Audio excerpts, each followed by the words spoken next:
And this is a small experiment that is being carried out in high schools of United States, specifically in Pittsburgh. And it is an initiative by Dr. Von Cooper. He also is one of my supervisors under whom I am doing my postdoctoral research. So you can ask me more in details about this particular experiment if interested. But I'm going to quickly go through what this experiment is about. This experiment is a way to use microbes as model to study evolution.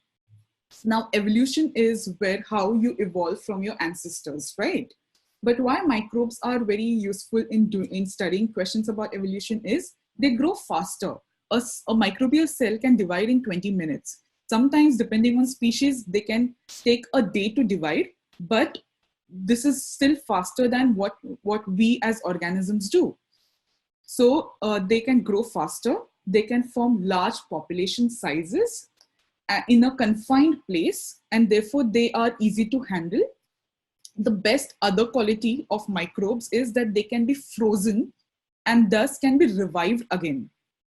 And this is something not possible. I know there are sci-fi movies that have been talking about freezing or making humans to sleep, freezing them and then waking them in 10 years, but practically it's not possible right now on this planet. But what is possible, this is possible with microbes. And so you can do these experiments, this generation of experiments with microbes. So this particular evolving stem protocol involves growing microbes. So what we do is we have this tube, we have this medium that is nutrient medium for microbes to use. You can use any medium like milk or even a laboratory defined medium. And you add microbes to it, okay? And then you have a bead. In 24 hours, microbes grow in large numbers, and they also attach to the bead. And this is the bead that we take out from the environment and introduce to a new environment. And this is called as microbial evolution model. So we introduce it to a new environment containing another different colored bead. And we go on doing this until say day 6 or so.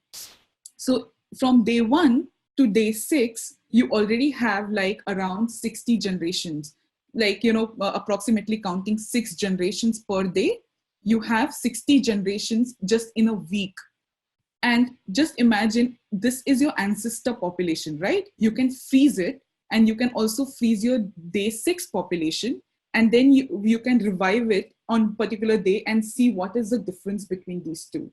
So what you can see is this is your ancestor, and this is how the ancestor colony would look like. Whereas your evolved colonies or evolved population looks like this. It makes different characterization. It looks different from the ancestor.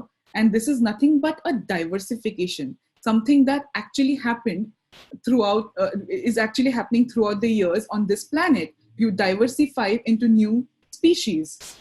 Okay, so this is not a diversification into new species. When I'm talking about bacteria, this is just diversification within the species, just like what is happening in these birds. These are called as Darwin's finches. What Darwin observed is that this particular bird, when it diversified into different environments, it started using different food source. And because of the different food source it used, it developed a different kind of beak, but it remained same species.